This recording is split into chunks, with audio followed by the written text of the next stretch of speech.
Folks, Black Star Network is here. Hold no punches. real revolutionary right now. Black power. Support this man, Black media. He makes sure that our stories are told. Thank you for being the voice of Black America, Roland. Stay black. I love y'all. All momentum we have now, we have to keep this going. The video looks phenomenal. See, there's a difference between Black Star Network and Black-owned media and something like CNN. You can't be Black-owned media and be scared. It's time to be smart. Bring your eyeballs home. You dig?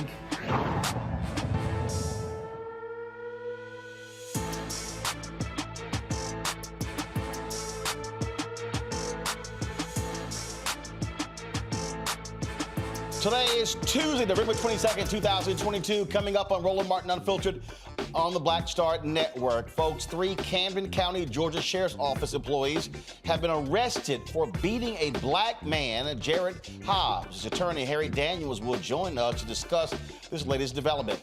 Driving while black is what a Louisiana family says got a 45-year-old black man killed. Civil rights attorney Ben Crump will explain how a traffic stop for a window tint and a modified exhaust ended with a man shot in the head.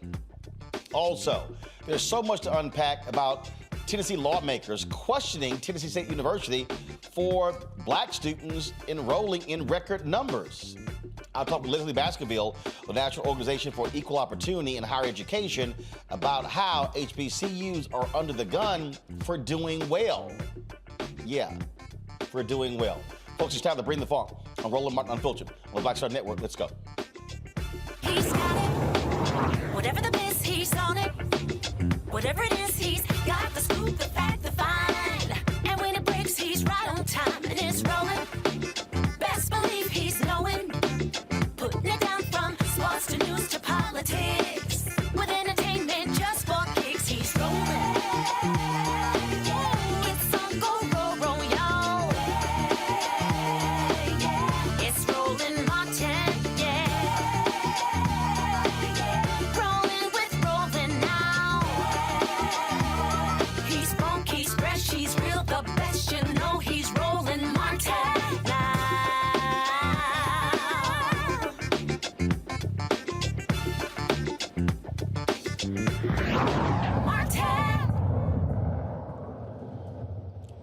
Another traffic stop leads to a black man being shot and killed, this time in Louisiana.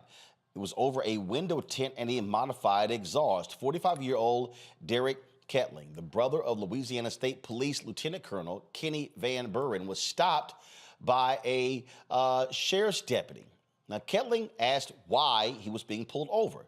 The deputy did not answer, but gave him several commands. The deputy then tried to restrain Kettling when a struggle took place. Now, I want to warn everybody about this video. It is very, very triggering. If you want to turn away, please do so right now.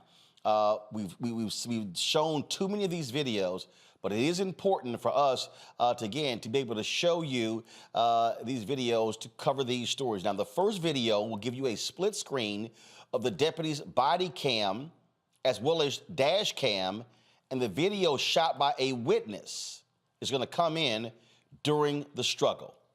Watch. Stay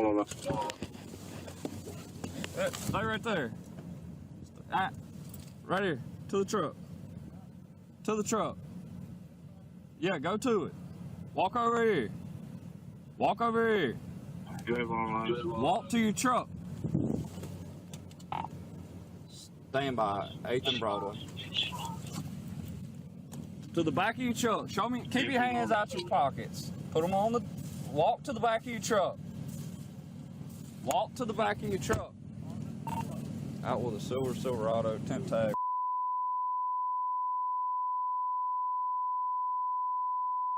Five. Face back here. Face your truck for me. Face your truck. Huh? What's the issue? Because you agitated, you turn around, you ain't following nothing. I am following. Look, turn. I don't hear you. Can I get my phone, sir?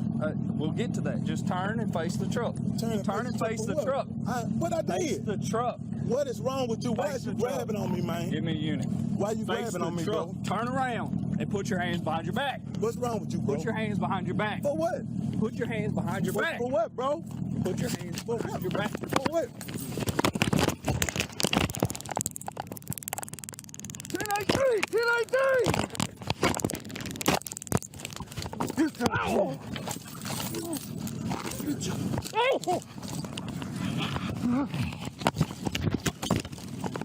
What you, bro?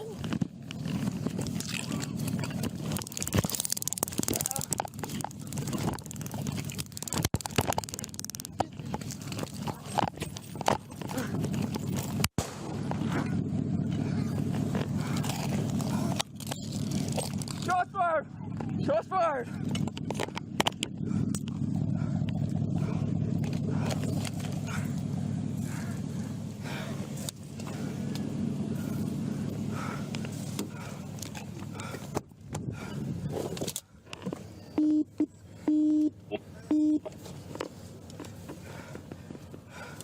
Go 3. Shots fired, one subject down, gunshot wound to the head. I'm bleeding from my head. Gonna need a Cadian. The Kettling family attorney is Ben Crump. He joins us right now. Ben, this just continues to happen, and it is as if basic traffic stops lead to black men being killed. Driving while black. Yep. Yet again. I was talking to my co-counsel, Attorney Ryan Haley, and we both said right off the bat, you see 3 things that officer did wrong. Number 1, when you pull a person over and they asked you, what are you pulling me over for? The officer, following any proper procedure, gives the citizen notice of what I'm violating your 4th Amendment rights for, why I'm detaining you and searching you and seizing you. He never does that. And then he calls for backup. He doesn't wait for backup before he engages Mr. Derrick Kettling. And then the 3rd thing Roland Martin he does wrong, and we saw this with the case of Patrick Loyola in Grand Rapids, Michigan. If you're going to deploy your taser, the policy is very clear. You don't get within arm's distance of the person to deploy a taser, because what is the natural reaction when you go to pull a taser point blank range on me? I'm going to put my hand out to try to defend it. And then that's when they say, oh, you were not complying. You put me in fear of your life. And then they use that as an excuse to kill us. You saw it in Louisiana. We saw it in Grand Rapids. It keeps happening over and over in America, and it's unjust, Roland Martin. What I'm still trying to understand is, okay, you pull them over for a tint and an exhaust? I think it's pretextual. It's driving while black. We know it when we see it. We don't have to, speculate about why this officer was pulling Derrick over. He saw a black man driving it. It was his position, we believe, and we're going to get more into this police officer's history, that he had an implicit bias when it came to dealing with African Americans, especially black men, and engaging in excessive use of force. Here's what I don't understand. Guys, cue the video up, because I need you to fast forward to the point where he puts his hands on him. Okay, so here's what I don't understand. Okay, if I'm approaching someone, and so go right there. So pull that video up right now. Okay, now, if I don't stop right there, just stop it. Now, if I don't know if this guy has a weapon, I don't know any of those things, then I'm going to create some distance between me and him as a result. And I'm probably going to stand back and say, sir, I need you to put both of your hands on the back of your trunk. What I'm not going to do is keep approaching. Now, roll the video. And so, roll the video. So he goes up, and all of a sudden, he immediately puts his hands on him. Okay, now, again, this is what I'm not understanding. Why? Why is he putting his hands on him? He's not said why he's being stopped. And again, when you see that someone is agitated, what is important to me, freeze it right there. What is important, again, I believe that cops should be de-escalating. Sir, I need you to calm down. It's okay. I'm just going to walk you through this. No, what he then did, he has an agitated person who gets more agitated, roll the video, and then as he gets more agitated, then all of a sudden, now a scuffle breaks out.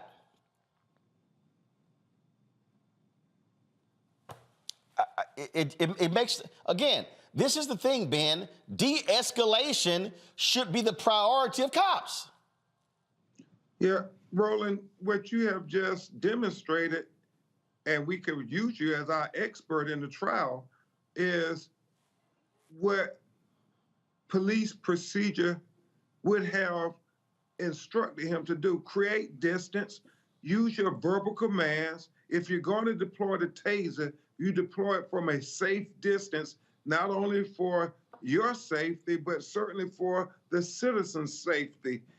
He did none of those things, Roland Martin, and that's why we believe this case is one that warrants this officer to be terminated and charged, because he violated several procedures that led up to the death of a human being who committed no crime.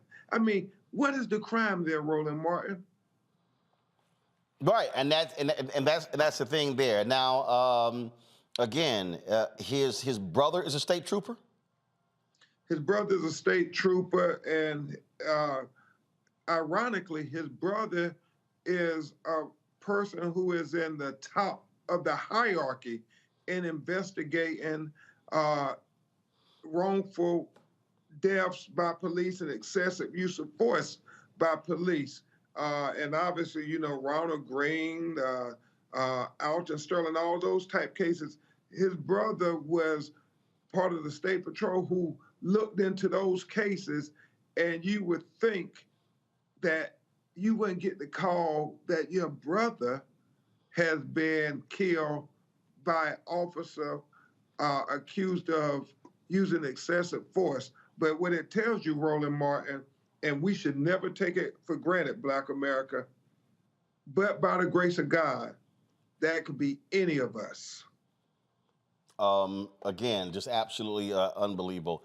Ben Crump, glad to have you on the show. Hate to have you on the show as a result of these circumstances. And unfortunately, it just continues to happen to African American men. Has this officer been placed on administrative duty? Is he still working the streets?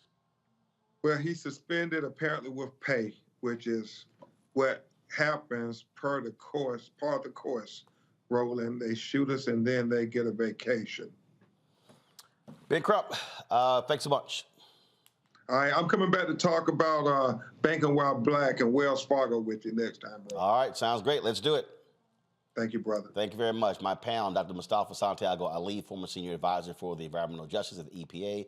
Mario Solomon Simmons, he's civil rights attorney and founder of Justice for Greenwood. Brianna Cartwright, political strategist. Glad to have all three of you here. I mean, just tomorrow, this week, this happens and over and over and over and over again. And what first happens is people start saying, oh, if only he had complied. But isn't there a responsibility on the cop, the person with the gun, the person with the badge, to, again, de-escalate a situation so it doesn't get to pulling your taser out and then pulling your gun out and shooting somebody in the head? Absolutely, man. Good evening, Roland and Mustafa and Brianna. Good to see all of y'all. It was good to see Ben. You know, it reminded me so much of one of the cases that Ben and I work on, the Terrence Crutcher case, where it appeared to me that the gentleman, the brother, was having some type of a mental breakdown, just the way he was acting. And as you stated, Roland, and Ben stated, the proper police procedures at that point is to keep distance and to, like you say, de-escalate? And also, what's the rush here? Why did he need to run up on him and grab him? I just don't understand based upon why he was pulled over. This was not what you would call a felony stop. A felony stop is when you suspect someone has committed some type of armed robbery, burglary, murder, kidnapping, and you're pulling them over and you're thinking this person is armed and dangerous inside of the vehicle. So I'm gonna get out and I'm gonna have some type of physical altercation. But even in those situations, officers are taught to wait for backup, to keep distance, and to de-escalate. That's a tragedy that happened. I just really hate to see that, because it was clear that that brother was having either some type of a mental breakdown or something was going on, just the way he was acting when he got out of the vehicle. Brianna, it just, again, I mean, it's just, we see these stories over and over and over again. And then what typically happens is the result is they side with the police officer. They say the motorist was in the wrong, should have complied, should have followed all instructions. And again, the guy asked him, "Why are you pulling me over?" Doesn't even want to say it. And that's too many. That's way too many cops. They feel as if they don't have to tell you why you're getting pulled over. Right, Roland. So I'm going to start off by saying, DeMario, I don't know if I agree with you.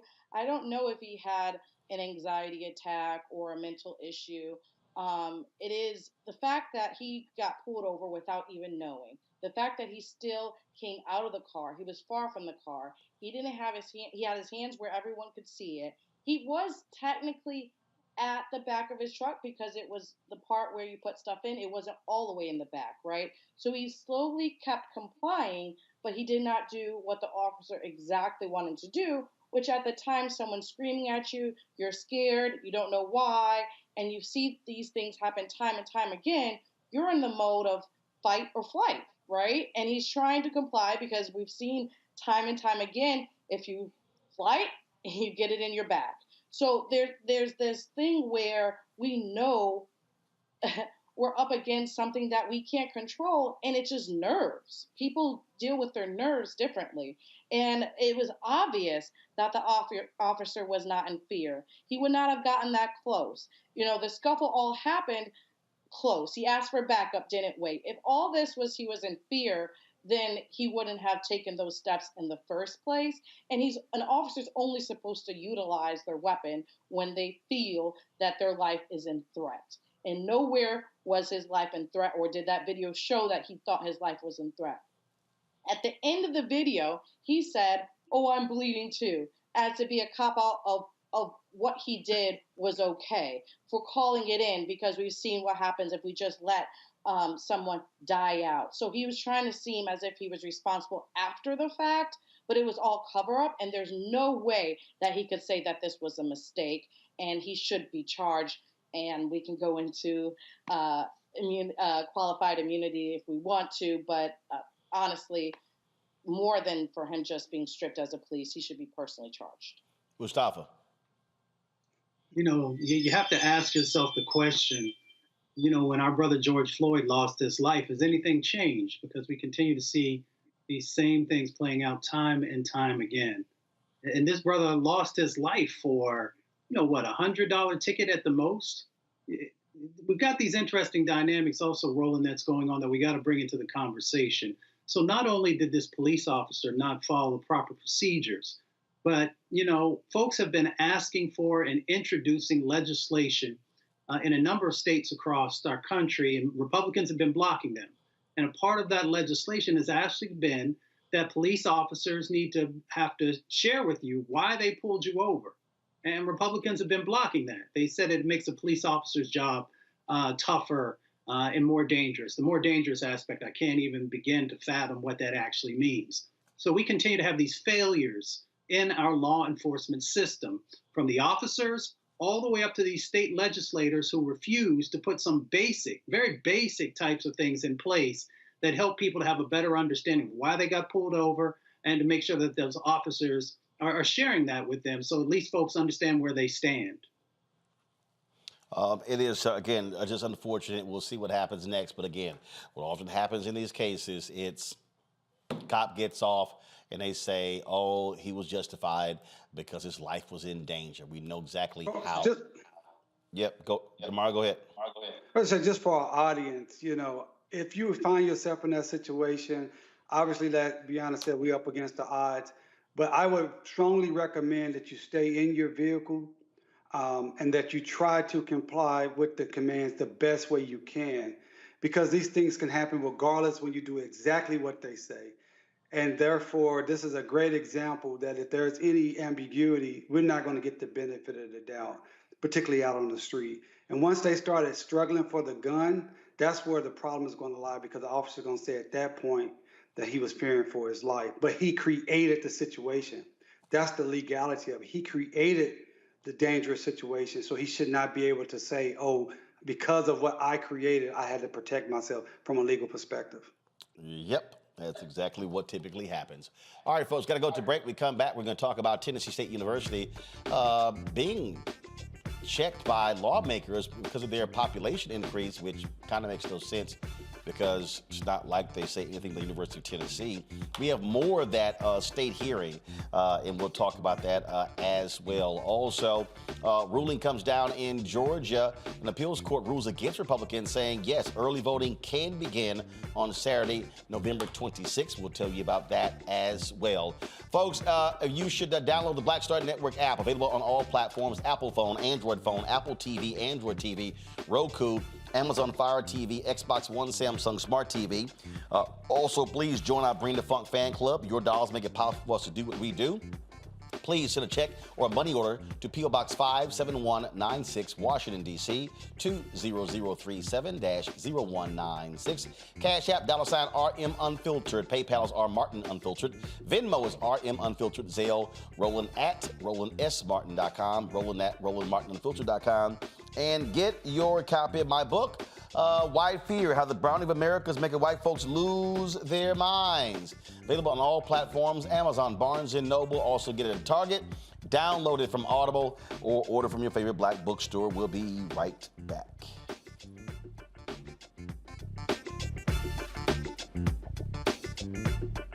Is it just me? Or does it feel like we've been here before? The whole country's finished voting, and only us left. You'd think Herschel Walker would want to explain what he'd do in the Senate if he actually wants to represent Georgia. Instead, he repeats the same lies, trying to distract from what we all know is true about him. But I think Georgians will see his ads for what they are. Don't you? I'm Raphael Warnock, and yes, we're doing this again. That's why I approve this message. On the next Get Wealthy with me, Deborah Owens, America's Wealth Coach, we talk about the principles of mindset, strategy, and execution. This week, we're adding a fourth: faith.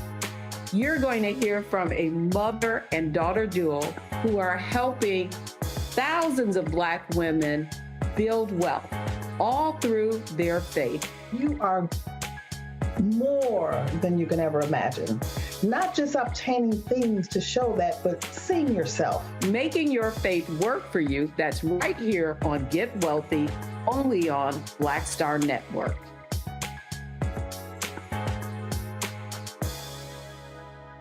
Next on the Black Table with me, Greg Carr, we welcome the Black Star Network's very own Roland Martin, who joins us to talk about his new book, White Fear, How the Browning of America is Making White Folks Lose Their Minds.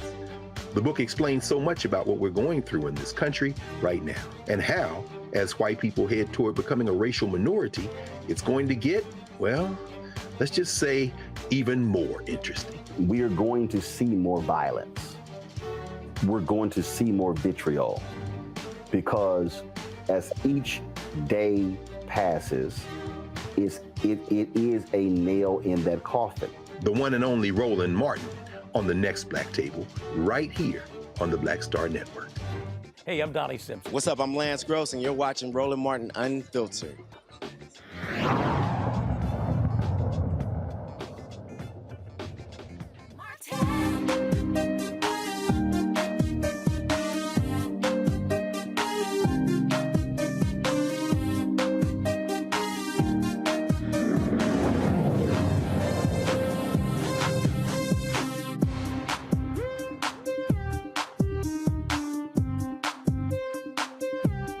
All right, folks, if y'all want more laughter, we have this hearing in Tennessee where Tennessee lawmakers, white lawmakers, were questioning Tennessee State President Dr. Glenda Glover with regards to this explosion of new enrollees at Tennessee State University. Okay, and they were questioning them over the lack of dorms. Now, keep in mind, this is the same state that owes Tennessee State nearly $600 million. Okay. And so we played some of this yesterday, but you know what? For more laughs, let's play a little bit more today so we can actually show you how seriously stupid and ridiculous these white lawmakers are in Tennessee. Watch. So help me understand management's decision to, knowing that you have a plan to get to 10,000 students, help me understand management's decision to try and accelerate that plan when you knew you didn't have the physical capacity, that's physical with a PH, physical capacity to house all of those students. Wouldn't it seem more appropriate that you would slowly grow your enrollment to reach your goal by 2028 rather than over-enrolling and essentially costing more money in this first year? We didn't accelerate the growth at all. The students started applying and we fixed an internal problem that allowed us to process applications faster.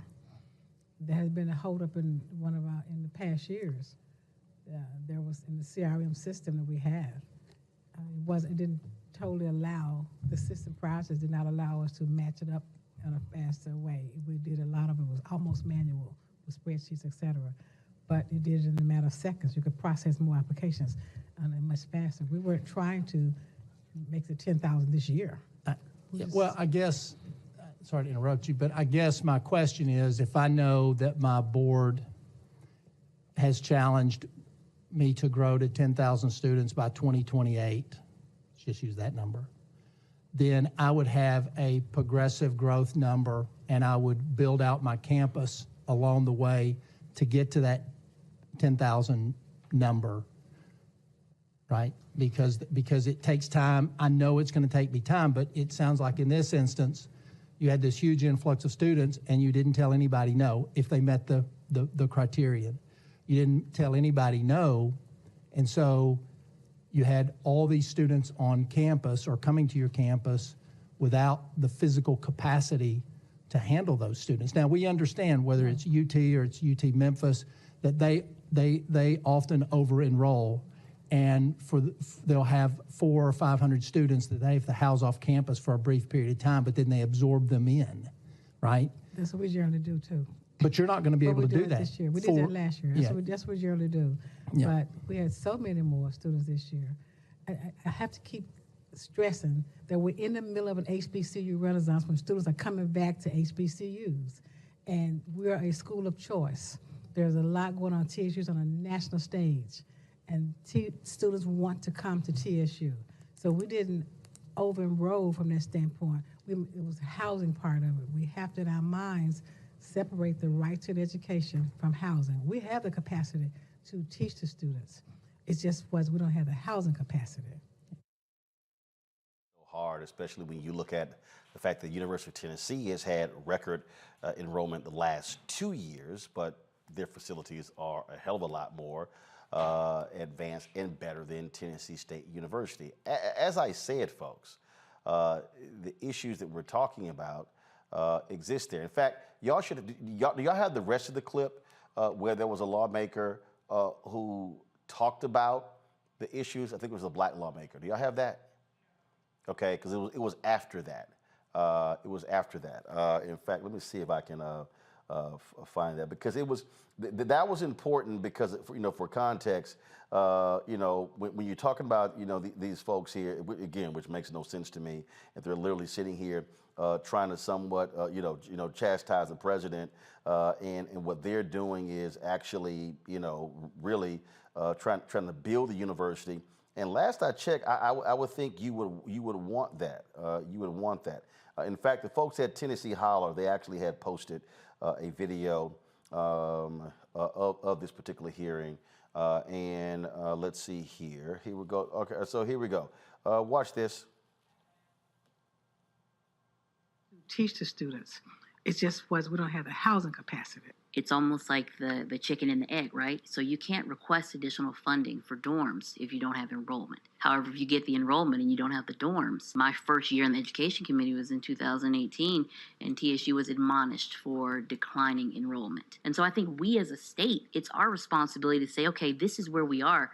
What are we going to do to work together to lift this university up? People from that community who have never had an opportunity to go to college, they want to go to TSU. Use the term aggressive marketing campaign. When we go joining me right now is Dr. Lezli Baskerville, the president and CEO of the National Organization for Equal Opportunity in Higher Education. They advocate for HBCUs in the nation's capital. Leslie, always good to see you.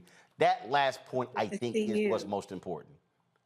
How in the hell can we admonish them for declining enrollment, and all of a sudden, boom, enrollment increases? We're like, what the hell are y'all doing? Yeah, it is. They suggest that it's a problem. That's not the problem. That's not the problem at all. The problem is that from the inception of HBCUs and until today, HBCUs have been woefully underfunded relative to their missions and relative to the historically white colleges and universities in the states. Tennessee State is an 1890 land grant institution, an historically black land grant institution. And one of the persons who spoke was an 1862 land grant president yesterday, Chattanooga, I believe. And he raised the question about, he said, you all are getting all of these new people. We can't get any black students because Tennessee State, you're getting all of the black students. And so first thought is it's a great thing if President Glover and her board and her team, they're doing a tremendous job. They have new programs, they have new facilities, new infrastructure. They were able to do that because given today's climate, she called it a renaissance of HBCUs, and it truly is a renaissance that came about as the result of the killing of George Floyd in broad daylight and in front of everyone, the Black Lives Matter movement, and then the election of Vice President Harris. Following that, we had an administration and an active Congress that included 59 black members of Congress and others who understand the value of HBCUs and that America can't realize so many of her goals but for HBCUs. And so they invested in HBCUs. And it is the right thing for Tennessee State to seize the moment and to try to resolve what appears to be a challenge while she has a team in Washington. Nafio and others are there making sure that they get the dollars that they have. With regard to the idea that because an HBCU has more black students, an historically white student doesn't get one, is ridiculous. But what it does do, it raises another important issue of today, Roland. It says that the need for affirmative action. And so while we're struggling to get America to realize what she owes HBCUs because of the huge disparities and the vestigial discrimination against them, you've got the Supreme Court listening to the Harvard case and the North Carolina case in which people are once again challenging the utility of taking affirmative steps to include black and brown people in their students, in particular, in their universities. And if Chattanooga had an aggressive and targeted and thoughtful affirmative action plan, there are enough black students who would love to go to college and who, given the resources of many colleges and their mission that does include a diverse environment, would go there.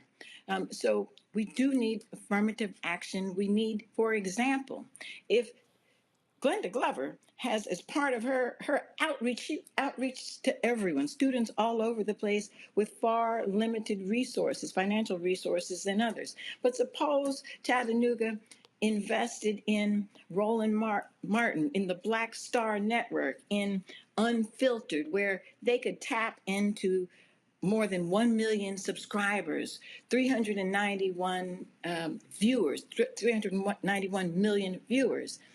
they could tap into the Black community. There's not a dearth of Black students.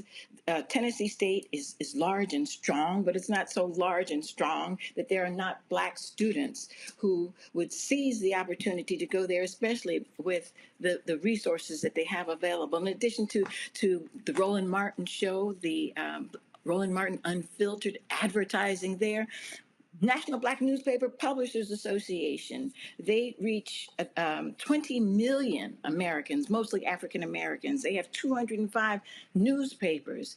If Chattanooga wanted to seek Black students, they could touch them through the National Black Newspapers Publishers Association. And just recently, Cleveland Gary launched the Black Shopping Channel. Black Shopping Channel is the largest multimedia platform in America. They have 250 million subscribers, mostly Black of them, 110 million households, mostly Black of them. So there's room for anyone who wants to have a richly diverse college university. That's if they want to put the work in. That's if they want to put the work in. That's what it boils down to. If they want to put the work in. And so, but I do think it's important that, yes, an allocation was made last year by the legislature, but the reality is the legislature continues to grossly underfund Tennessee State. And again, their own committee has determined that they've underfunded Tennessee State to the tune of nearly $600 million. This is real simple. Give Tennessee State the $600 million, they can build more dorms. They can create, they can create a plan. And the other thing that's so stupid here, when you talk about this increased enrollment, not all 2,000 students are going to stay on campus. Yeah. So it's not like, oh my God, we got to build dorms for 2,000. No, look, when I went to Texas A&M, I didn't stay in dorm until the summer of my final year. I lived off campus for 4 years. And so not everyone's going to live in a dorm, but you do have to give the university the resources they need, because as long as you're starving them and making it piecemeal, then they can't fully execute their strategic plan. That's correct. But the other part of it is, and where NAFIO's job comes in as the Membership and Advocacy Association for all the HBCUs, is that the $600 million is a step in the right direction. It's a down payment on a debt that is actually much larger than the $600 million. The $600 million is reflective of a discriminatory policy in Congress that sets the appropriations for the white land-grant institutions substantially higher than the Black land-grant institutions, even today. And it builds into the mandate for the match a much lower base for HBCUs. And so NAFIO's job, while President Glover and the other 105 historically Black presidents and chancellors are fighting where the rubber hits the road, we work both with Congress and the state legislative bodies and in the courts. And in the courts, we are saying that from the beginning, when America established the dual and unequal higher ed system, the white 1862 land grants were given lots of land and required to have an appropriation that would go up so that they could have new programs. To this day, HBCUs did not get the 1890s land grants did not get their land, and there is no requirement that they have an appropriation that goes up. And so we're going to work from the judicial base and from the legislative branch, from the administrative branch, and also work with our members where they are. President Glover is a national figure.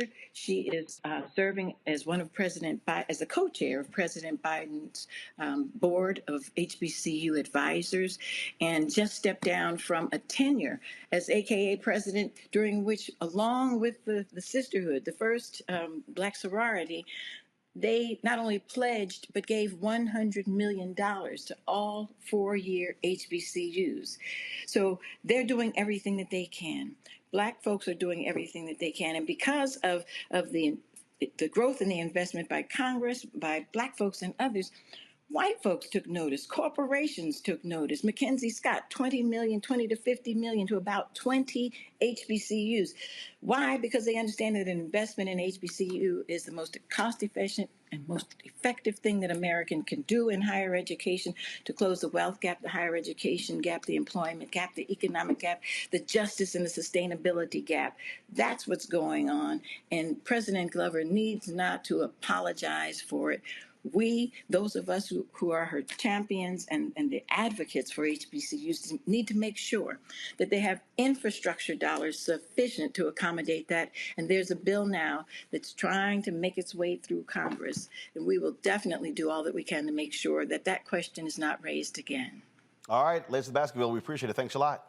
Thanks for having me, and I congratulate you for all that you do for all of us. And tell Chattanooga to advertise with Roland Martin and Roland Martin Unfiltered, the Black Star Network. Absolutely. Absolutely, Thank Lezli. I appreciate it. Thanks a lot. Let's go about Mustafa DeMario as well as Brianna. Here's the thing, Mustafa, that this is real basic.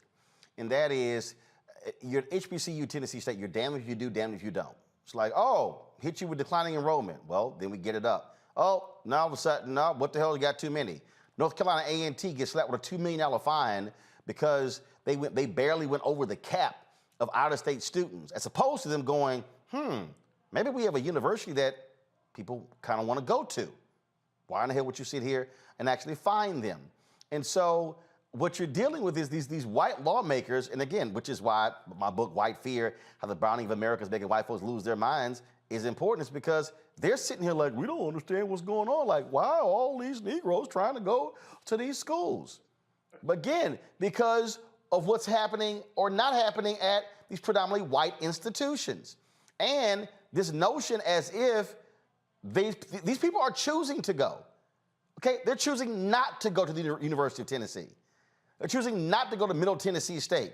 They're choosing to go to Tennessee State. And so what they should be saying is, great, awesome. Hey, Dr. Glover, how can we help? Exactly. Well, quickly, a shout out to all the students at Tennessee State University and Dr. David Padgett, who's been just doing amazing work there for a number of decades now.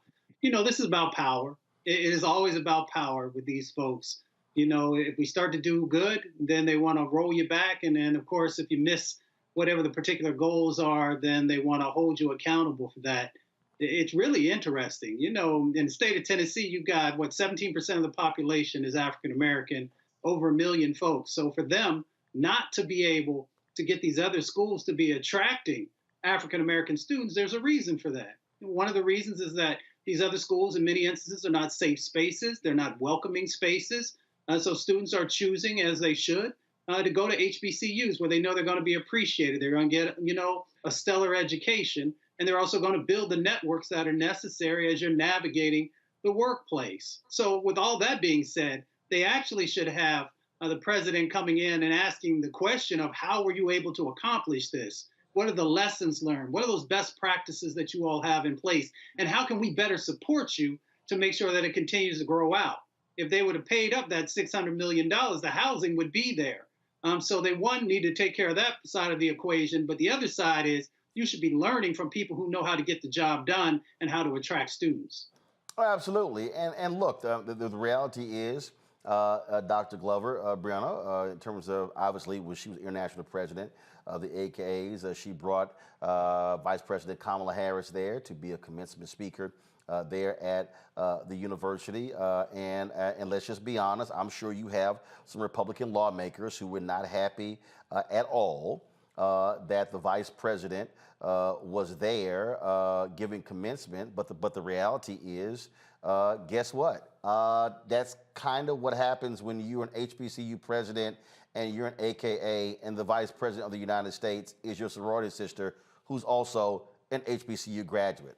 Hello, that's what you're supposed to be doing. You're supposed to be bringing high caliber talent. Trust me, I'm sure these same lawmakers would have had no problem if Donald Trump and a bunch of his cohorts were traveling to the University of Tennessee when he was in the White House. Absolutely. She's exactly where she should have been. And I'm glad for that for many reasons, as we have 2024 coming up soon. So I'm glad that she was there. I'm glad that she's representing, and I'm glad that she's focusing on HBCUs and her AKA roots. I do believe I keep hearing about, advertising more in Chattanooga and going to PWIs. And honestly, it's not about we should be pushing Black people to go anywhere. we should allow for the appropriations for the place where whatever student wants to go to. And the fact, he stated they qualify. He said you let everybody in that qualified, and it should continue like that.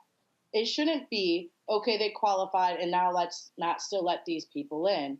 We should allow Black people who qualify to go to the schools that they want to and progress. And they're scared of our progression, and that's what we see here and the controlling of it. I hope that they give the money, and I don't know, Congress is changing. It's going to be a battle in Congress. We still can do it. But I hold really... on. The money's not coming from Congress.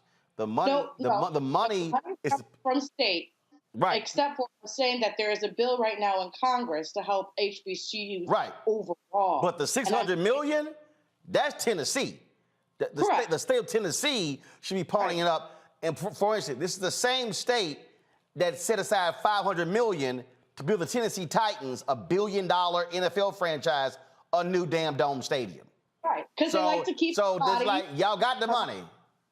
Yeah, I get it. I totally understand. I do think that it's a two-pronged approach because, yes, they have the money. Even when they get the money from Congress, right, to just disperse it is also going to be another issue. We see this time and time again. And as you stated, they prioritize Black people in sports over education. And it's a problem. We'll see how it folds out. Well, bottom line is, DeMario, we keep talking about this here. This is what happens in many of these states where HBCUs have been abused. Frankly, we saw the Alvin Chandler's lawsuit in Mississippi. We saw what happened in Alabama. We saw the historic settlement that took place in Maryland, and this happens over and over and over again. And folk can't sit here and go, well, we don't understand why these campuses are looking like this here. If you're not providing the same level of funding, equity, well, then guess what? It's a problem. Yeah, and I mean, Mustafa and Brianna have all said such great things that I agree with. Number one, this is about power. They feel in a sense a loss of power, as you talked about in your book, Roland, to even having more Black people educated. Let's be clear. They don't want us educated. They don't want us to have access to real education. So that is a problem for some of them altogether. Then secondly, it's the Black tax, that we have to do more with less. That's what we've always had to do in this country, and it's wrong. And we need that $600 million. I don't know what the mechanism is to make them pay it, but if it's known that they owe $600 million, they need to say it with me, everyone at home. Cut the check. Let's say it again. They need to cut the check so they can build the dorms. And I really like what Brianna highlighted, that they allowed everyone that's qualified. And that's what the president said during that hearing. She said, these students need education, they're qualified for it, and we're going to let them in. There's a difference between housing and a difference between education.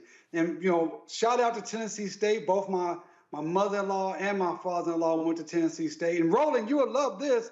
My father-in-law was on the 1959 national championship football team, and he's a proud Omega Psi Phi man. I'm sorry, why would I love that? Oh, because I know you love the Qs. You picked on me on AKAs today, so we're even now. No, actually, doggone well, we don't believe in junior organizations, and so we never shout those that are limited in their ability to reach people across the world. So Mustafa and I clearly understand that there's one fraternity, the rest are simply youth groups. So remember that. Remember that. And also, DeMario, take a look here. That's an alpha man giving the 2019 fall commencement speech at Tennessee State University. Yes, wearing the black and old gold, just so you understand how we roll. So there you go. All right, folks. Oh, good. That's how we do it. That's how we do it. All right, got to go to a break. We come back. Remember the cops that beat up the brother in jail in Georgia? Well, guess what? They have been arrested. We'll talk with the attorney, the man who was brutally beaten, when we come back on Roland Martin Unfiltered right here on the Black Star Network. Be sure to download the Black Star Network app, available on all platforms: Apple phone, Android phone, Apple TV, Android TV, Roku, Amazon Fire TV, Xbox One, Samsung Smart TV, and of course you can also support us by joining our Bring the Funk fan club. Your dollars make it possible for us to do what we do. Send your check and money orders to P.O. Box 57196, Washington, D.C. 20037-0196. Cash App, $RM Unfiltered. PayPal's R Martin Unfiltered. Venmo is RM Unfiltered. Zelle, Roland at RolandSMartin.com. Roland at RolandMartinUnfiltered.com. And get a copy of my book, White Fear, How the Brownie of America is Making White Folks Lose Their Minds. Folks, available on all platforms. You can get it on Amazon, Barnes & Noble, Target. Order from your favorite black bookstore or download your audio copy on Audible. I'll be right back.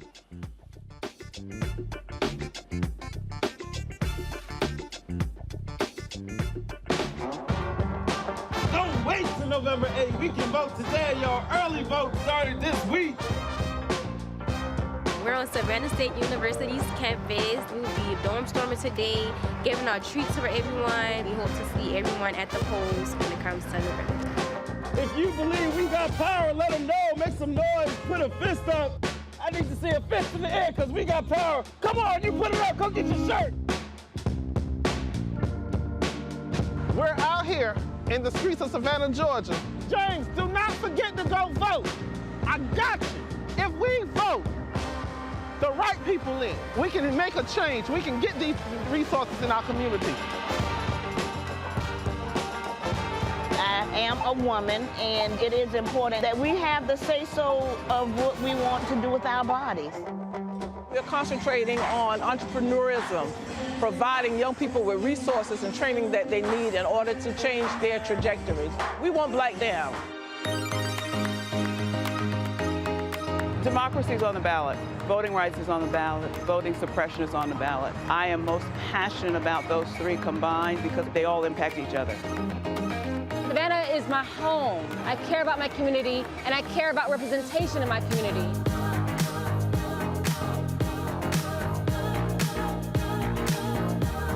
Our voices are still going to be heard no matter what kind of obstacles try to come up against us to stop us from voting. We're still going to be standing our ground. The effort that's being made to keep our communities from voting. So that makes me realize it's even more important, because if it wasn't important, they wouldn't be fighting to make sure we could vote. This doesn't stop this year. This is a forever movement.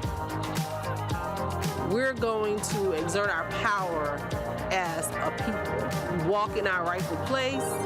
We're going to change our communities, fight for our communities, and build our communities.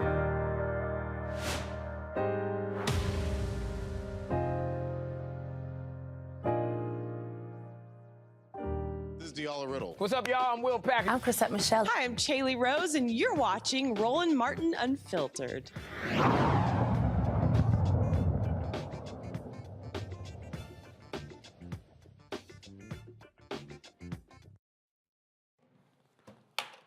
3 Georgia Sheriff's employees, they have been arrested in connection to the vicious beating of Jarrett Hobbs. Officers Mason Garrick, Braxton Massey, Ryan Beagle were fired.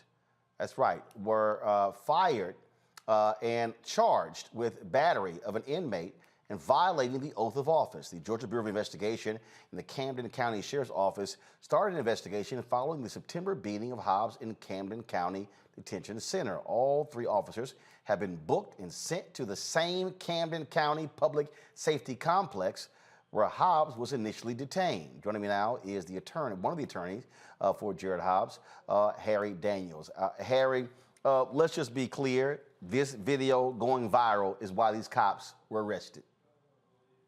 Roland, that's exactly right. If this video never went viral, we would not be having this discussion today. Let's make no mistake about it. This is something, a CYA tactic by the sheriff in Camden County. If the video didn't come out, then we would not be having this discussion. His jailers would not be in jail today. And so, because it happened in September, when did the investigation start? Well, the investigation started once we released the video. This happened September the 3rd. The local NAAC president, Mr. Timothy Bassett Jr., he actually traveled to Camden County and inquired about what happened to Mr. Hobbs. He was told nothing happened to Mr. Hobbs. So they were fully aware of this incident. In fact, they had brought charges against Mr. Hobbs that we talked about before. So this was not a stranger. This was nothing that was brought on them all of a sudden. They knew about it, and it took the GBI a matter of days to bring charges. They traveled to North Carolina, spoke to Mr. Hobbs. I traveled along with them, and within a matter of days, they brought charges. And we was aware that charges would be brought sometime this week before Thanksgiving. So we wasn't shocked of the charge being brought. But like you said, this investigation just started because the sheriff chose to cover it up. And again, GBI comes in. This ain't hard. Press play. Oh, hell. Arrest him. I mean, this is a cut and dry case, simply. I mean, this is not hard to break down. Yeah, Roland, we've seen this before in Brunswick. You got to remember, this is a setting with Ahmaud Arbery. Same thing happened. Ahmaud Arbery was killed. The DA decided not to move forward, try to cover up. The GBI come in within a matter of days. Charges are brought here. These officers are charged with battery, aggravated battery. That's a felony to carry 20 years in the state of Georgia in violation of oath of office, because in order to be charged with aggravated battery, you have to render one person's body part useless. So it's probable cause and evidence, and it's factual, it is clear evidence that Mr. Hobbs, one of his body parts was rendered useless as a result of this beating. So these officers facing 25 years apiece. This is not misdemeanors. These are felonies charges. Certainly that is good news. Being charged is one thing. Being convicted is another. Hey, man, you jumped on the spot. First of all, we're not going to scream Jubilee to the heavens. Being charged is one thing, but we need a prosecution, a thorough, a legitimate prosecution. We want a conviction, and we want a prison sentence. Let's make no mistake about it. The first step is the charge and the arrest, but we want the final acts to be carried out. And what's the final acts? Conviction and a prison sentence. That will send a message across the nation of people who are in situations who wear badges, that you don't do this to people. It doesn't matter the condition, the position they're in. Humanity is at foot here. When you treat another human being like that, as a consequences, it doesn't matter if you wear a badge, shield, or star.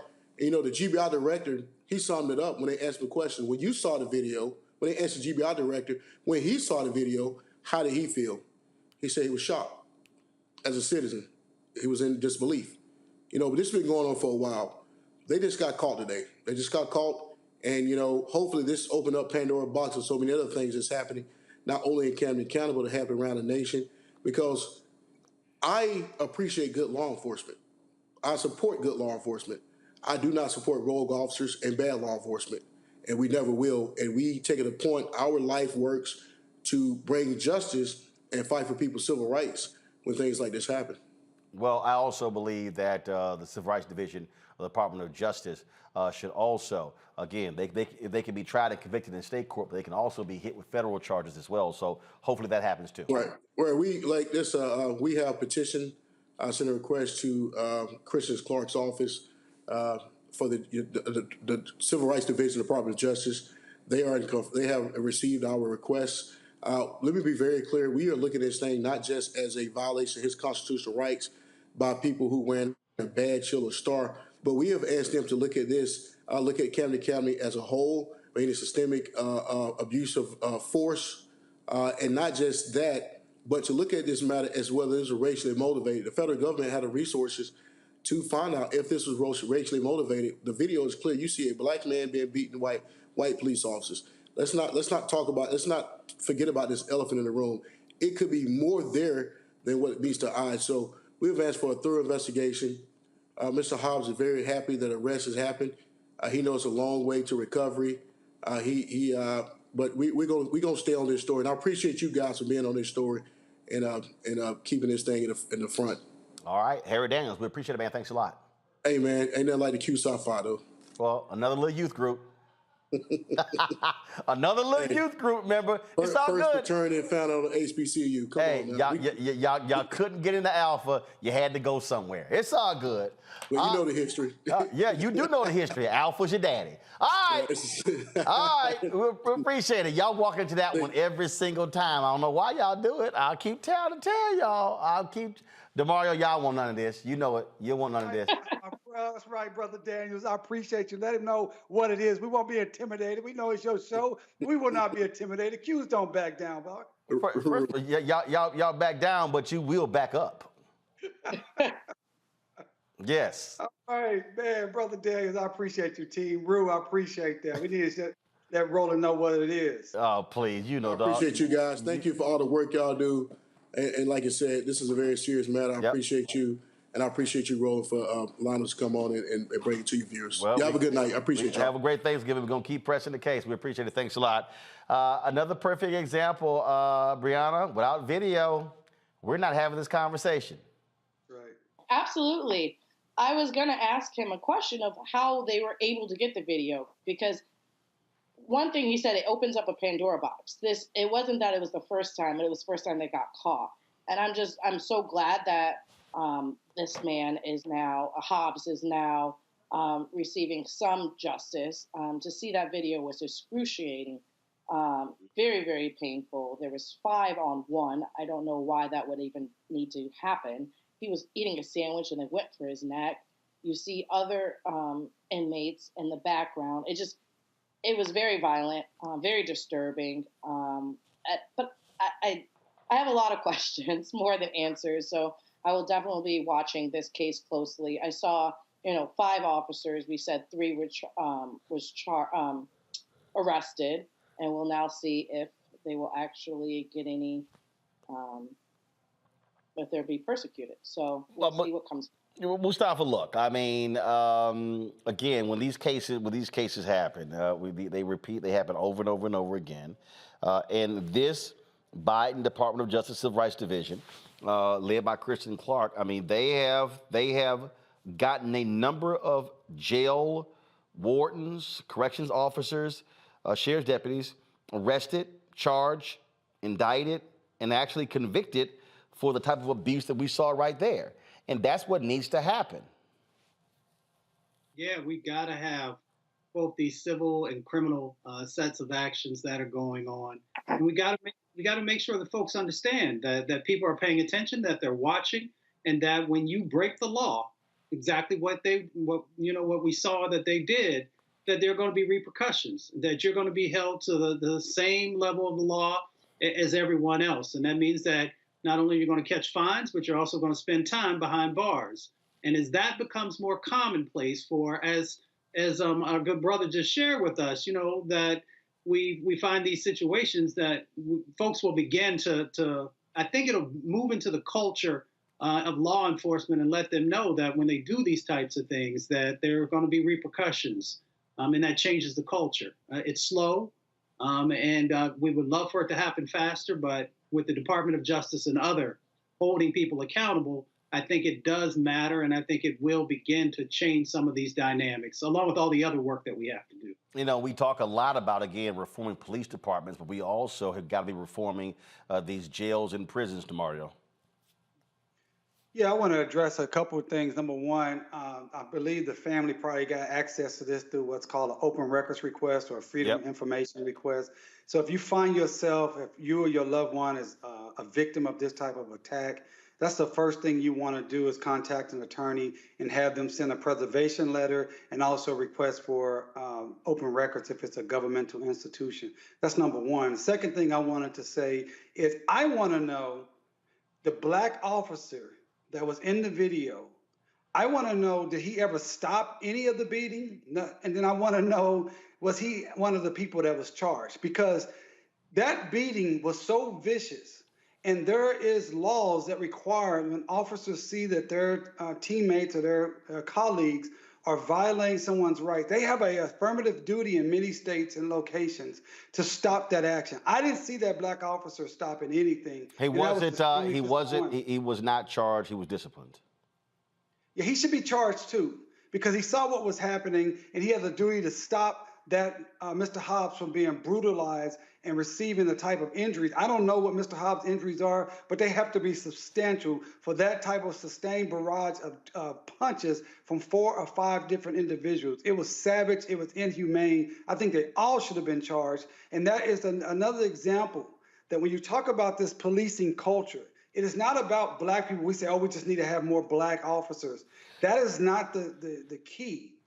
We need to change the totality of policing culture, that they believe they can do what they want to do to black people. And being charged is something that can change that direction. I also am asking or believing and hoping that Christian Clark, the DOJ head of civil rights, will heed the call to come in and investigate this as a crime. And what Brother Daniels said, or Attorney Daniels, that this is a crime and this should be investigated system-wide. Because clearly for them to do this, they know the videos are there. For them to do it with the videos there, let you know that they feel impunity with their actions.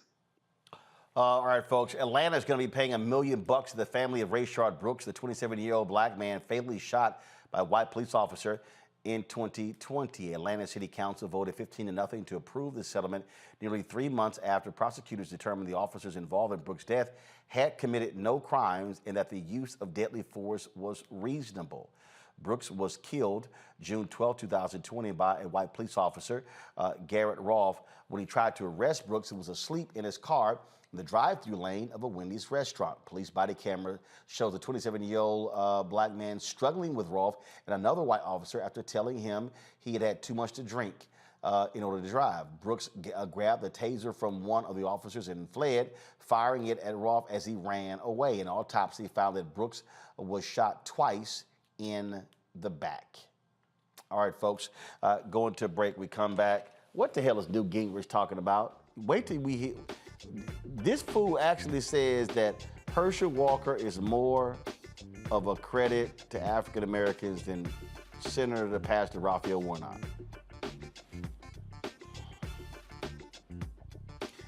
Newt, if you don't sit your dumb ass down somewhere, man, come on. And also, a Georgia appeals court makes it clear early voting can take place beginning on Saturday, November 26th. We'll tell you about that as well. Republicans lose in court. You're watching Roland Martin Unfiltered on the Black Star Network. Is it just me? Or does it feel like we've been here before?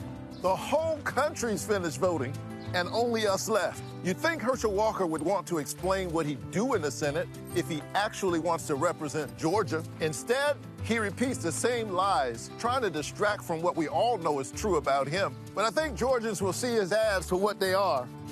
Don't you? I'm Raphael Warnock, and yes, we're doing this again. That's why I approve this message. Next on the Black Table with me, Greg Carr, we welcome the Black Star Network's very own Roland Martin, who joins us to talk about his new book, White Fear, How the Browning of America is Making White Folks Lose Their Minds.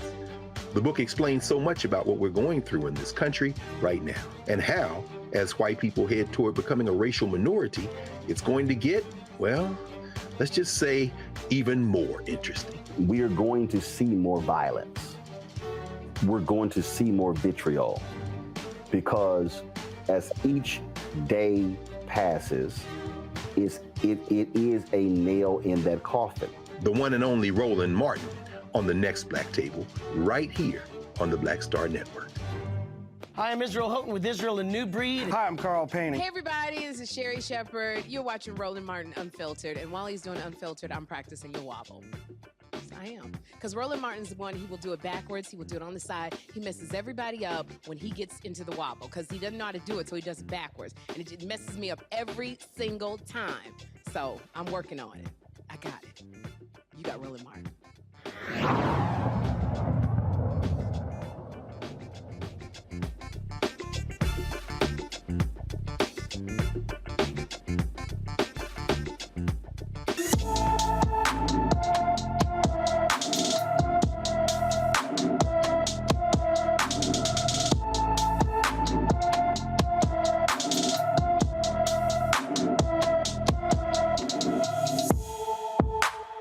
All right, folks. Today's black and missing Lizette Patch.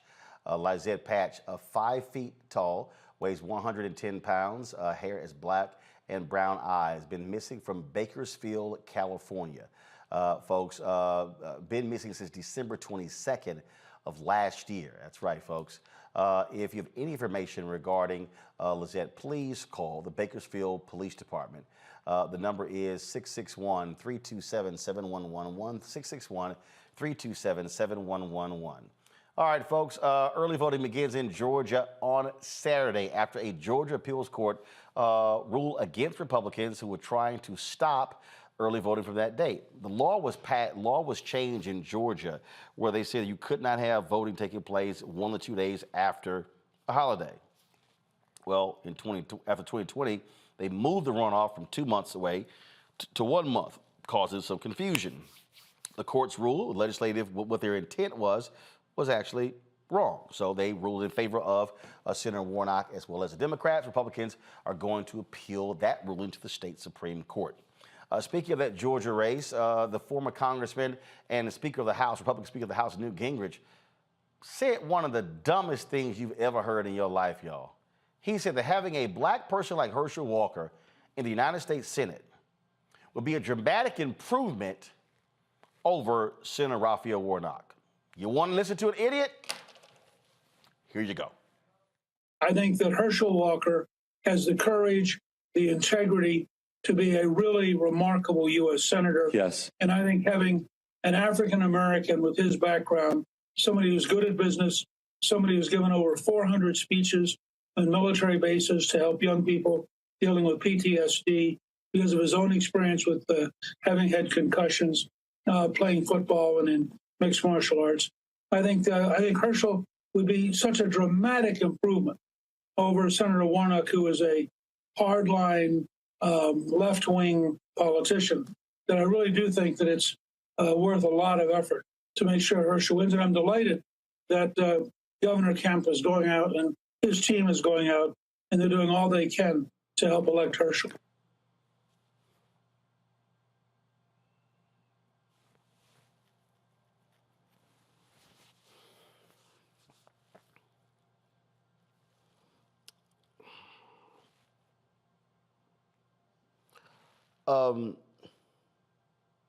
Newt, this who you talking about? This Herschel?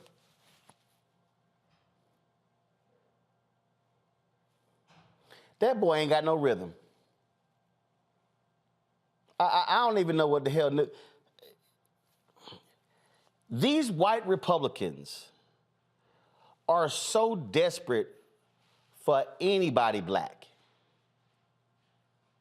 I mean, they are desperate for anybody black. He started off by saying his record in business. He lied. Herschel Walker literally lied about his success as a business owner. Herschel Walker has lied about being valedictorian, lied about being an FBI agent, lied about being a cop. He's lied about paying for abortions. In fact, one of the women accusing him is going to have a news conference, and she said she got audio recordings of his lying ass. But then again, this is the same Newt Gingrich who left his wife, who was in a hospital bed, for his side piece.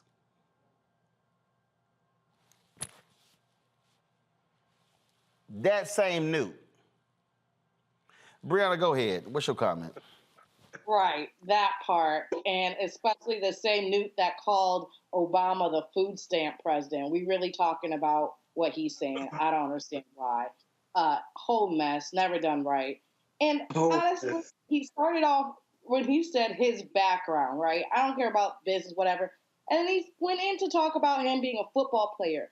The reason is at the end, because Herschel has gotten so many concussions that he'll do so many stupid things without thinking, and he will be their puppet. And that is what Newt is saying. We need somebody to sit in that seat that do what we say to do. And that's what they're banking on, because there's no other way that you're going to say the background, because you're talking about a PhD, someone who is, you said left wing, but someone who's educated in the religion. And then we're talking about someone who is literally uneducated. I don't even know if he has a 5th grade reading level, right? So someone who went to seminary school and excelled and can pastor and know the Lord's work, to someone who is chronically lying and doesn't know shit. No, I just keep laughing at him, Mustafa. Boy, these Republicans, they stay desperate. They are so desperate to get them somebody black. Newt know he lying. I mean, boy, just stop. I mean, just simply say you like Herschel Walker, but don't even try to sit here and like, oh my God, he is just going to be this incredible African American. I'm still taking in what Bree just shared. That was on point. You know, it's interesting. You got to really understand who Newt is, right? Everybody sees this elderly statesman now, but you know, this is the person with the contract with America who was trying to destroy the benefits that came from welfare and tort reform and a bunch of other things. This is also the person who had their fingerprints all over the Tea Party when that first kicked off. So you got to understand who this individual is, and that he understands that they are desperately trying to make sure they hold on to power. Now, we continue to talk about power, but this is a prime example of having an individual in that seat that they can control. They cannot control Senator Warnock. Senator Warnock is going to do what's right for the country. And he's going to also make sure there's equity and justice that's infused in that, and that scares them. So, of course, they are willing to do and say anything in this moment. And for them to infuse integrity into the conversation, you know, Brother Herschel Walker has not shown integrity in anything that I've seen over the last 30 plus years.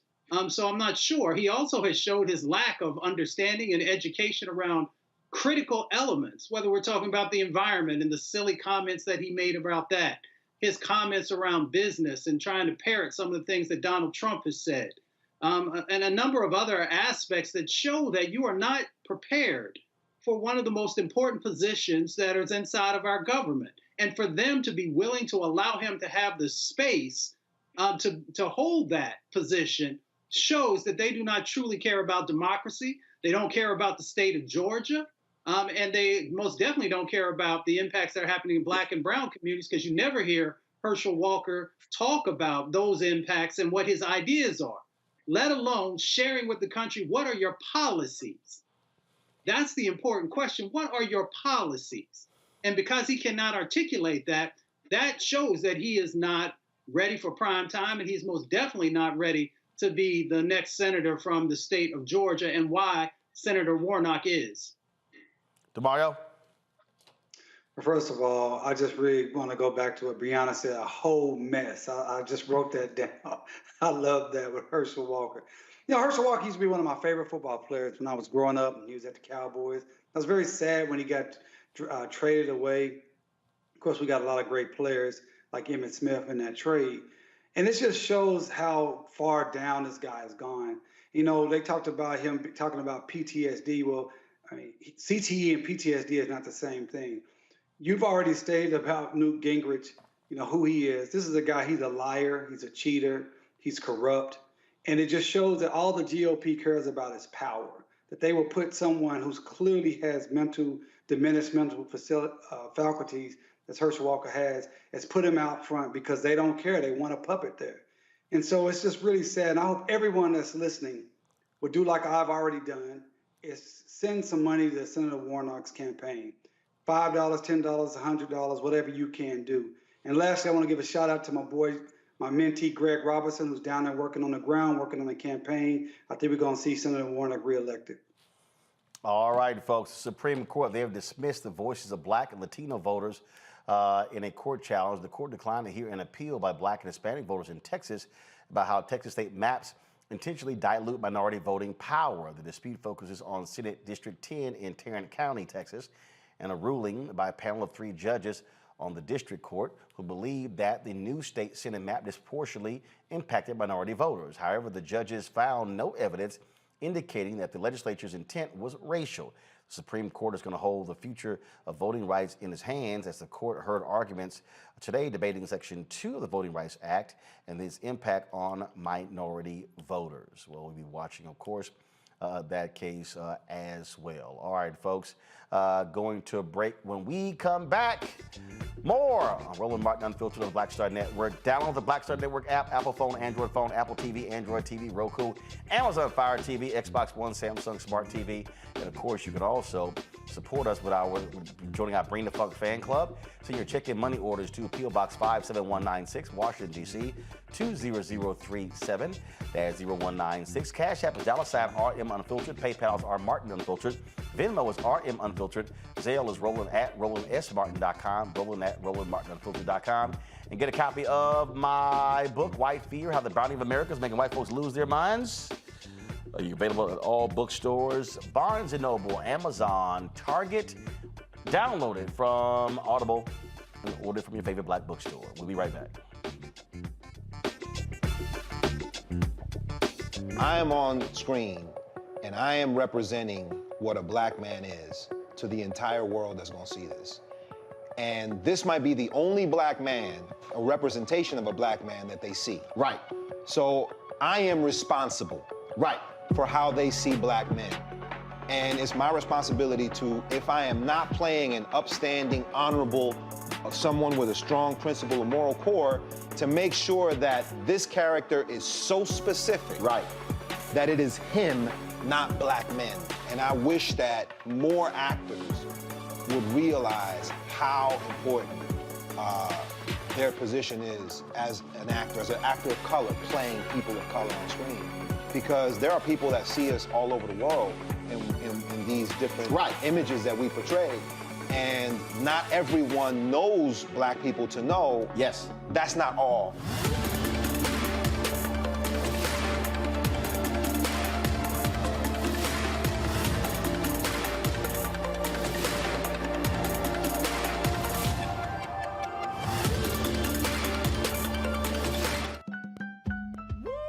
We're all impacted by the culture, whether we know it or not. From politics to music and entertainment, it's a huge part of our lives, and we're going to talk about it every day right here on The Culture with me, Faraji Muhammad, only on the Black Star Network. You want me to do something crazy, but I don't know what to do. I'd rather just sit here. Hi, this is Cheryl Lee Ralph, and you are watching Roland Martin Unfiltered. I mean, could it be any other way? Really? It's Roland Martin.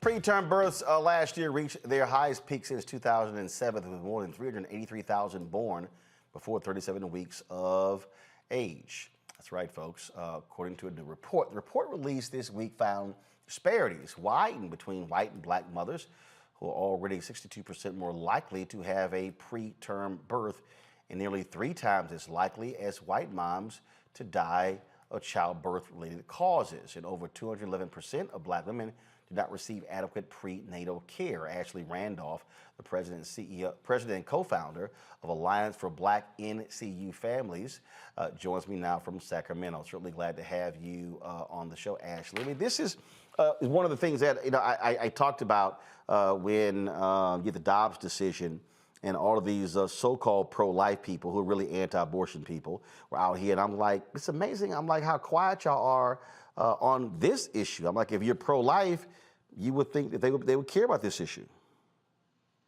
Thank you so much for having me, first of all. I do want to say that I'm a 3-time preemie mom. So everything that I do for the last 12 years has been strictly to fix this issue. And you can't say it any better. They really don't care. Most of the southern states in the U.S. have a grade of a D or a F, according to March of Dimes. And if you have an F rating, that basically says all of your black families are coming in there and not getting good care, not in prenatal and not in the NICU. I am one of the first, I am the first Black and a first parent to be chair at CPQCC, which is a research facility at Stanford, which is really ironic because I'm the first Black. I did a research there for racism in the NICU, and I found out that 44% of Black NICU families in California that has a B rating, that they felt that the hospital could not help them with any barriers that they had outside the NICU. So employment, housing, WIC resources, food, transportation. 26% of them same families said that they felt judged because of their race while in the NICU. Now, I had just mentioned that I'm a 3-time preemie mom. I've been pregnant in Louisiana, Texas, and California.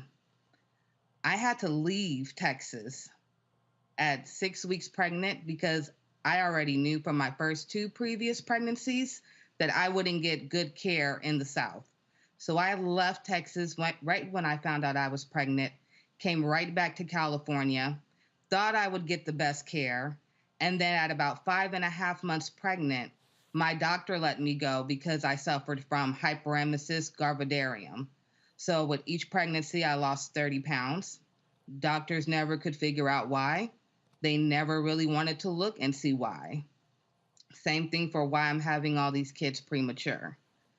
When I was 6 months pregnant almost with the 3rd child, my doctor let me go in the middle of her doctor office in front of patients waiting to be seen because she said she could not handle my sickness, and she seen myself and my pregnancy as a liability to her facility. That is what jump-started all of this. I initially started with my first nonprofit called Glow Preemies, which stays with Black NICU families from the NICU and high-risk pregnancy. So if you do already have a prior child in the NICU and you're high-risk pregnant, give us a call. We stay with you until you're 18. We're the only nonprofit that does that. I know because, like I said, I'm a mom of 3. My oldest is 12. It took me 12 years, even as this powerful advocate, to get my son finally diagnosed with ADHD last week. 12 years. So the thing that jumps out at me here is that, again, when you hear the conversation that out there in the public space, you're not hearing lots of dialogue again about this issue. And so from a public policy standpoint, is it simply a matter of it gets lost in the shuffle? Your thoughts on that? So I actually work with the government a lot with the Alliance for Black NICU Families. And so what I can tell you is a lot of policies that they're trying to put in place, I actually see them before they actually go to Congress and have everybody start looking at it and signing it over. And we may send a list with other organizations with 100 things on there that they can change for maternal care and for the NICU. They will eliminate half of it and send it back to us. That's a huge issue because if you don't have the experience, how can you tell us what needs to be changed? We're the ones who are advocating for what needs to be changed because we lived it. And we hear it from parents all the time. So absolutely, like the Momnibus, I worked very hard on that one with the government. And I can tell you that that's not everything that we wanted. That was drastically cut down. And that's just one example. So with the Alliance for Black NICU Families, we are trying to go state by state and mandate that they offer racial and health equity training to all NICU staff, as well as those that are working in maternal care, because we have to get a hold of the issue, and it does start with the hospital. Questions from my panelists. Brianna, you first, go. Absolutely. Thank you so much for doing this. My cousins were more than 2 months premature, and it took a struggle, and it was really hard on the family. And fortunately, up north, they're able to thrive now. So I see you saying you're going state by state. What specifically, is there certain states that are advancing that you see your legislation's getting passed? What are some of maybe your top 3 pressing legislations that you would like to see passed in order to fix this situation? So I know right now the one that's really, really pressing, and I wrote it down, the exact wordage. It was for the maternal, I believe 12 months of maternal leave, I believe is what it is.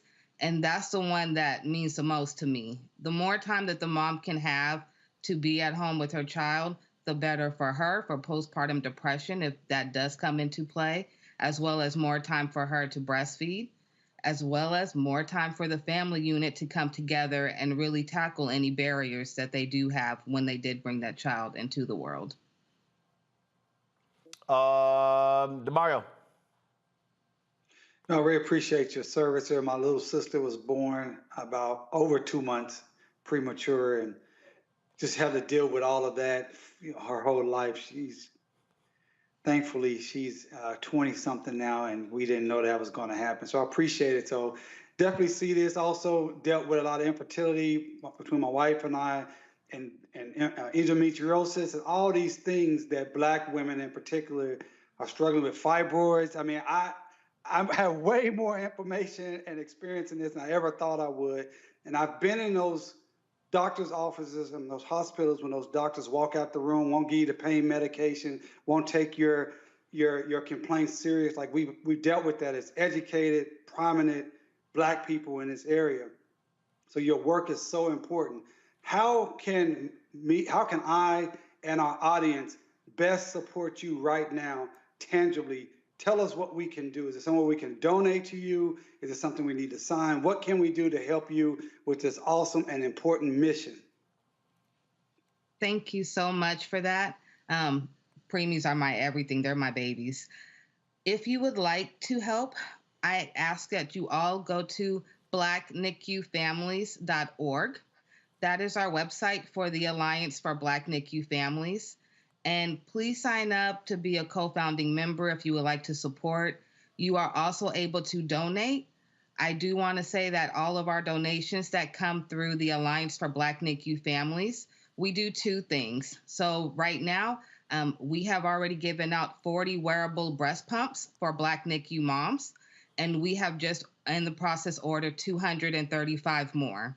I want to continue to buying these breast pumps for these moms so they can wear these breast pumps and keep doing whatever they're doing, whether it's working or have other kids to take care of, as well as we raise funds to give to all of our co-founding members that are Black NICU organizations led by Black NICU parents, because we are the ones who get the least funding, and we want to make sure that the work that they're doing on the ground too keeps being uplifted, because it does take a village, and we need way more villages all around. Mustafa. Yeah, thank you so much for this. When I was in graduate school, I actually worked on low birth weight babies and premature babies as a part of one of the research projects. And at that time, they were not focusing on Black moms. You know, they were just looking in a more general sense. So thank you for specifically focusing in. I'm curious, you know, there are a number of federal agencies also that have some responsibility in this space. Should we be pushing on HHS or one of the other agencies to help you to be able to get the traction that you need to make the change that's necessary? Yes, I would love that, to get the push from the whole community if I can. You know, they hear my voice. I'm very loud and I like to roar. I work on this every single day for the last 8 years of my life, literally 24/7. I am with my kids when I can, but I am so passionate about getting all these rates reduced. So if I can get any help from you guys to help push the government to assist us or any agencies to assist us, please do. We are forever grateful. We have to save our babies. And like we had talked about earlier, it can last forever. So the NICU stay does not just end when you leave the NICU. It can stay with them parents for a very long time. And we need to make a generational change, and we need to make it now. All right then, Ashley Randolph, we appreciate it. Thanks a lot. Thank you. All right, folks, time for Marketplace.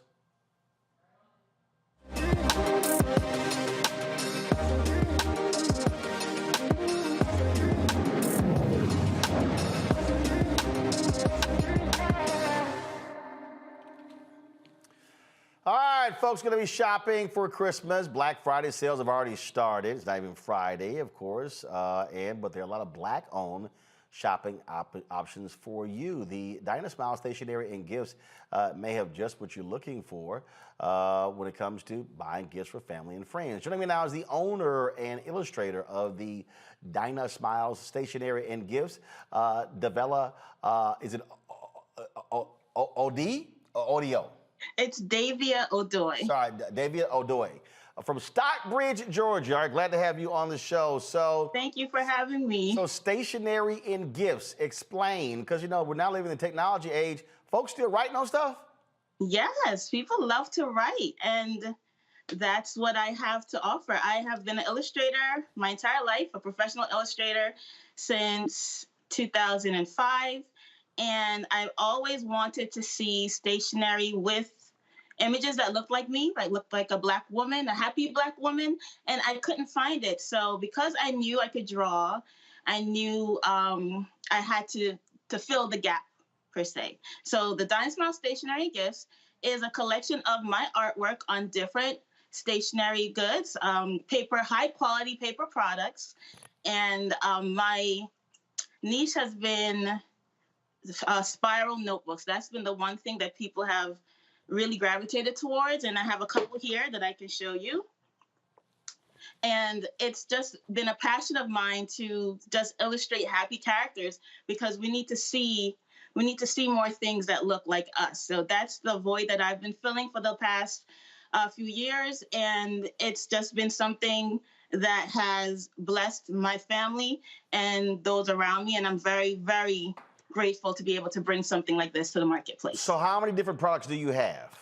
Wow, that's a good question. I have over 100 products currently, because we as Black women, we come in so many variations, beautiful skin tones and hairstyles. We're always, rocking beautiful different hairstyles. So I wanted to capture that in my products. And as you see scrolling, I have, if you have short hair, long hair, natural hair, straight hair, I have it all there, because I wanted to be able to represent as many women as possible. And that's a goal of mine. And because I know how diverse we are, I didn't want to just have one particular character. So it's the same face. If you can see, it's the same face, same smile, and then I'll change the hair and the hair and the makeup and things like that. All right, sounds good. Let's go to my panel. Any questions? Mustafa, you first. What inspired you to bring this really innovative product to market? What inspired me way back when I was shopping for bridal shower invitations, and I could not find anything that I liked. Nothing resonated with me in the marketplace at that time. And so my husband encouraged me to create something. So we didn't, just like every other entrepreneur, we didn't know exactly what we were doing, but we knew we had to do something. So we started the process, and now fast forward to today, I have a plethora of products with my artwork. I've been able to source high quality vendors who take my art and will put it on substantial items like notebooks. I see scrolling, there's phone cases, there's so many different things with my artwork. And it's just one step after the other, and I just kept going. DeMario.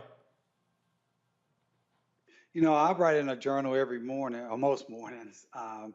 And so I definitely appreciate this product. How's the best way for our audience to get with you, to be able to get this ordered and make sure it's here in time to give it to our loved ones for Christmas and for Kwanzaa? Sure. The best way to order is through my online website at thedynasmiles.com. That's THEDYNASMILES.com, thedynasmiles.com. Orders that are placed between today and next week, we have a cutoff of December 8th. So as long as it's in by December 8th, you should be able to get it in time for Christmas and Kwanzaa. Brianna. Great. Thank you so much for this. I have two questions. One, sure. We see your lovely tote bags, and we saw your iPhone cases and your notebooks. Is there any other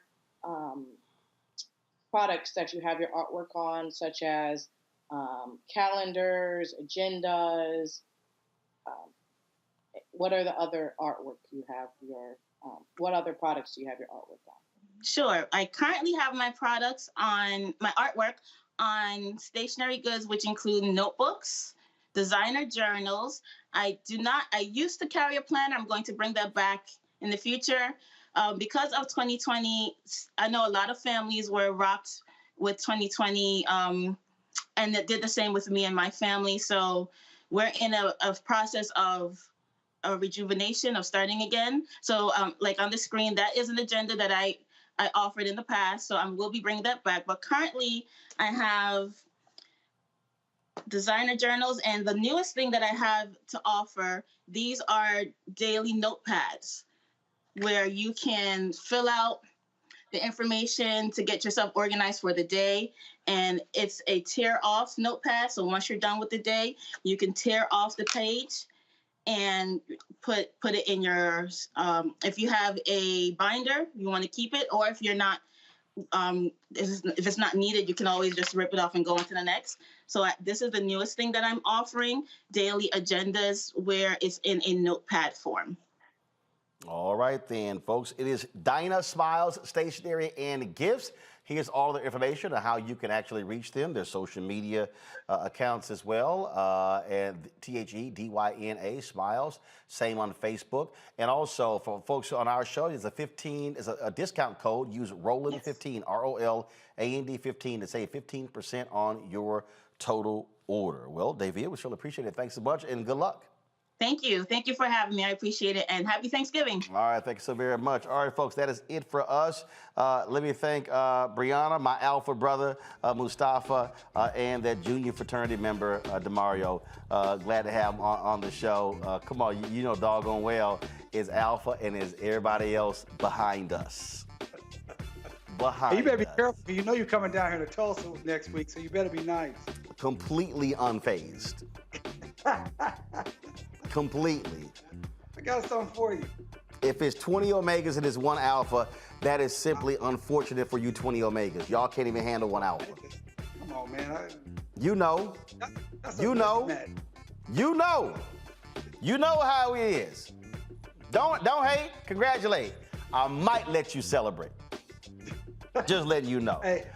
It's all good, man. It's good to see y'all. Been missing y'all. Folks, y'all have a great Thanksgiving. Listen up. We are not going to have a show tomorrow. I gave folks the day off. And so we're going to be having a marathon of Rolling with Roland taking place on Wednesday and Friday as well. And so y'all be sure to enjoy the family. Saturday, I'll be broadcasting from the Bayou Classic in partnership with General Motors. And so you'll see us outside of the Superdome. That's going to be on Saturday in the Fan Fest. So we look forward to showing you the new General Motors electric vehicles. So we will be there live streaming from the Bayou Classic, Southern and Grambling, taking place on Saturday. And then on Monday, we'll begin our broadcast from Georgia. We'll be there from Monday through Election Day. So looking forward to that. So we're going to be on the road. And in fact, we'll be at the Bayou Classic on Friday and Saturday. Come back here Sunday. Then we'll go to Georgia. We'll be on Georgia for 4 days. Then we'll go to Jackson, Mississippi for the SWAC Championship. We'll be there on the ground broadcasting Friday and next Saturday. Then we go back to Georgia for the Georgia runoff. So a lot of different moving parts here. That's why we tell you, folks, support us in what we do. Your dollars make it possible for us to cover these stories and travel all across this country. Our team is ready to go. Look forward to being back on the road. Update, the Robo-Mobile is being constructed. We've got the vehicle back from Mercedes. They're now adding all of the, doing the upfitting. And so we're looking forward. Hopefully we will have that by the 1st of January. I'll get an update when I get done with the show. So appreciate all of you who also contributed to make that possible as well. All right, folks, don't forget, support us in what we do. Download the Black Star Network app, Apple phone, Android phone, Apple TV, Android TV, Roku, Amazon Fire TV, Xbox One, Samsung Smart TV. Also, join our Bring the Funk fan club. Send check and money orders to P.O. Box 57196, Washington, D.C. 20037-0196. Cash App is $RM Unfiltered. PayPal is R Martin Unfiltered. Venmo is RM Unfiltered. Zelle is Roland at RolandSMartin.com. Roland at RolandMartinUnfiltered.com. Be sure to get a copy of my book, White Fear, How the Browning of America is Making White Folks Lose Their Minds. Available at Ben Bella Books, Amazon, Barnes & Noble, IndieBound, Bookshop, Chapters, Books A Million, Target. You can download it on Audible. You can also order through your favorite black bookstore. Folks, that is it. Again, have a great Thanksgiving. Y'all know I'm going to have gumbo. Y'all can keep that turkey. My brother, I'm sure they're going to be having turkey and dressing. Uncle Roro going to be having gumbo. Just letting y'all know how I roll every Thanksgiving. So, Reggie, y'all had that gumbo pot straight, all right? All right, folks, that's it. Y'all have a great one. I'll see you again this weekend from the Bayou Classic in New Orleans. Until then, holla!